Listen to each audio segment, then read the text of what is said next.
बाबूराव एकदा घरात घुसला तर एक तास बाहेर निघत नव्हता.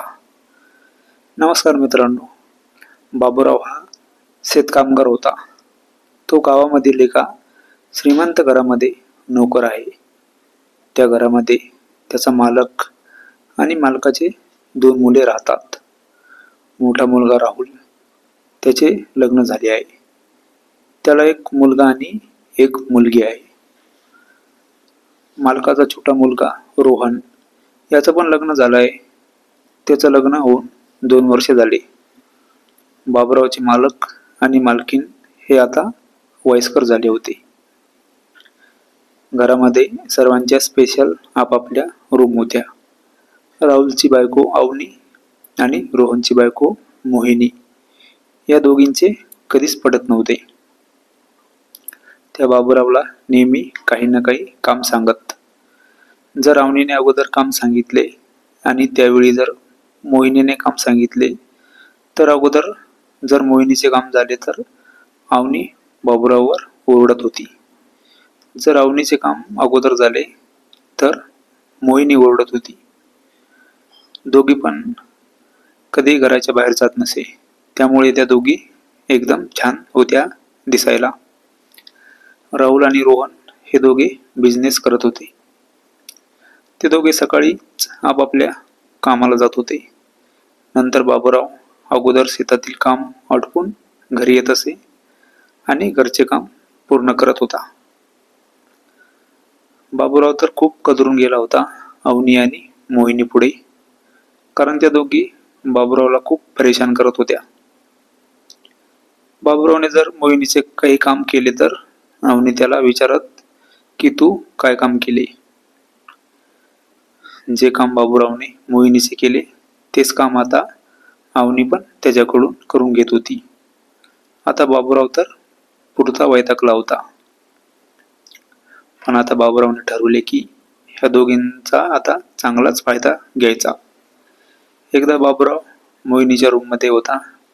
त्याला लगेच अवनीने आवाज दिला.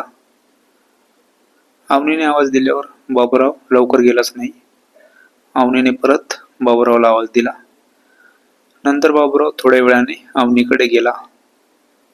बाबूराव गेल्यावर अवनीने त्याला विचारले, एवढा वेळ काय करत होता तू? मी किती आवाज दिले तुला? काय काम करत होता तू?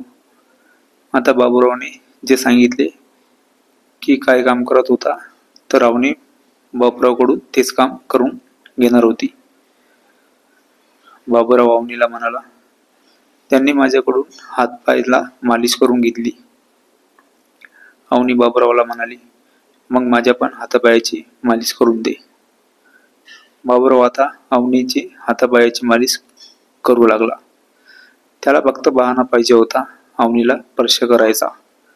तो तर अवनीला गुडघ्यापर्यंत मालिश करू लागला. आता बाबूराव अवनीच्या हातापायाची मालिश करत आहे हे मोहिनीने बघितले आणि तिने बाबूरावला आवाज दिला. थोड्या वेळाने बाबूराव मोहिनीकडे गेला. मोहिनी बाबूरावला म्हणाली, तू अवनीची मालिश करत होता, मग आता माझी पण मालिश करून दे.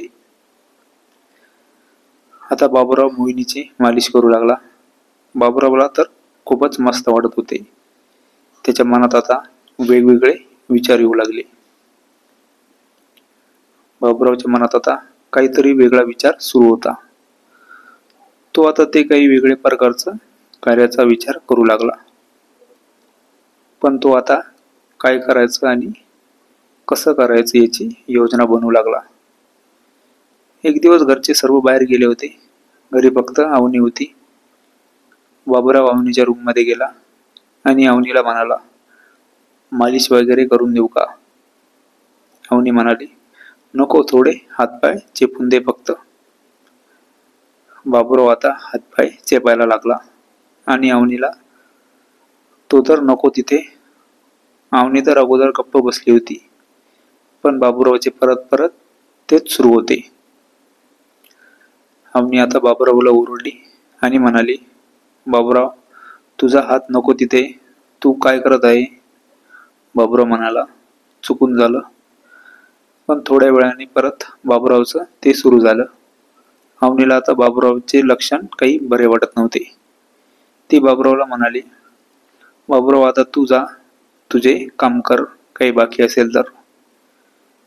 बाबूराव म्हणाला, नाही काही काम बाकी नाही, मी आज हेच काम करतो, दुसरं काम झालं सर्व. अवनीने आता बाबूरावला बाहेरचं काम सांगितले. तिला बाबूराववर थोडा संशय आला होता, कारण तो वागतच तसा होता. नंतर जेव्हा बाबूरावला अवनीने काही कामासाठी आवाज दिला तर बाबूराव एकदा घरात घुसला तर तो एक एक तास बाहेर निघत नव्हता.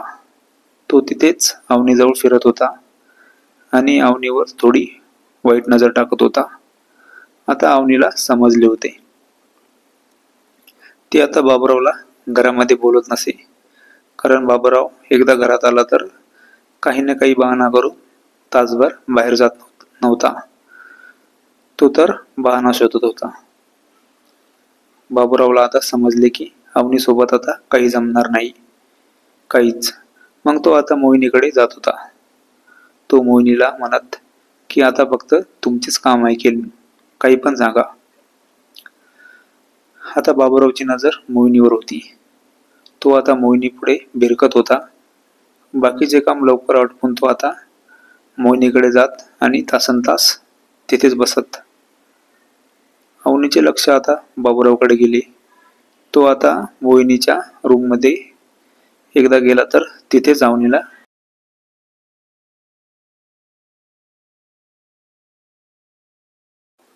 अवनी मोहिनीकडे गेली आणि तिने मोहिनीला बाबूरावपासून सावध राहायला सांगितले. अगोदर तर मोहिनीने अवनीचे बोलणे असेच टाळले, पण नंतर बाबूरावच्या वागण्यावरून मोहिनीला अवनीचे खरे वाटू लागले. एक दिवस तर बाबूरावने मोहिनीचा जबरदस्तीने हात धरला आणि अवनीने ते बघितले आणि ती लगेच मोहिनीकडे गेली आणि नंतर त्या दोघींनी बाबूरावला चांगलेच हाताकडून काढले. नंतर जेव्हा राहुल आणि रोहनला हे समजले, त्यांनी बाबूरावला कामावरून काढून टाकले. मोहिनी आणि अवनी आता दोघी एकमेकीसोबत चांगल्या राहू लागल्या. त्या आता स्वतःच आपापले घरातील कामे करू लागल्या आणि दोघी एक दुसरीला मदत पण करत होत्या. ही कथा पूर्णपणे काल्पनिक असून वास्तविक जीवनाशी काही संबंध नाही. ही कथा फक्त मनोरंजनासाठी आहे. कथा आवडल्यास चॅनलला सबस्क्राईब करा. धन्यवाद.